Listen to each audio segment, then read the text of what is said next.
Jeg hedder Christian Enemark og kommer fra Nykøbing Katedralskole, hvor jeg er gymnasielærer.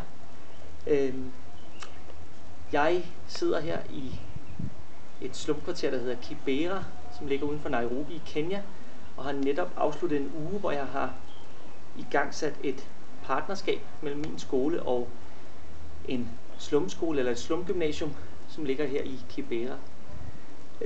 Partnerskabet hedder North-South Connection, A More Just World, og handler om at få unge studerende i Europa til at samarbejde med studerende i Afrika over de sociale medier. Jeg har påbegyndt det her samarbejde med en skole, der hedder Starrace Hope Community Center, som ligger her i Kibera og er en privatskole med 400 elever. Når jeg siger privatskole, så skal det ikke forstås som om det er en fri skole. Det er en rigtig fattig skole. Det er faktisk elever, som ikke kan klare sig på en offentlig skole, fordi der er så mange krav til, at de også skal have råd til bøger og så videre på de offentlige skoler.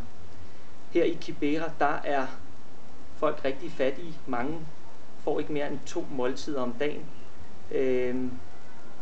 Alle har en tro på Gud og en tro på uddannelse, som skal føre dem til et bedre liv.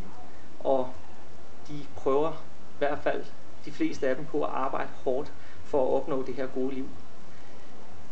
Jeg har mødt nogle fantastiske lærere, som arbejder her på Starrace Hope Community Center, og specielt en har jeg startet et samarbejde med, hvor hans klasse skal samarbejde med min klasse. Vi har udvalgt 2 af millennium-målene. Det at sikre et bæredygtigt miljø, og så at skabe global partnership for udvikling. Og dem skal vi altså arbejde sammen om. I første omgang så har vi oprettet en Facebook-side, hvor vi skal samle mine elever og hans elever, og de skal have en dialog på den side, og de skal lave en lille præsentationsvideo til hinanden. Så har vi oprettet et Google Docs-dokument, hvor de i grupper, som er dannet både med kenyanske elever og danske elever, hvor de skal arbejde i det her Google Docs-dokument sammen omkring de her 2 mål. De skal altså arbejde med 1 mål ad gangen, så i første omgang skal de arbejde med målet om at skabe globalt partnerskab. Afslutningsvis så skal de lave en video, hvor de præsenterer det, de har fundet ud af, samtidig med, at de skal reflektere over, hvordan de har brugt hinanden til at finde frem til deres svar.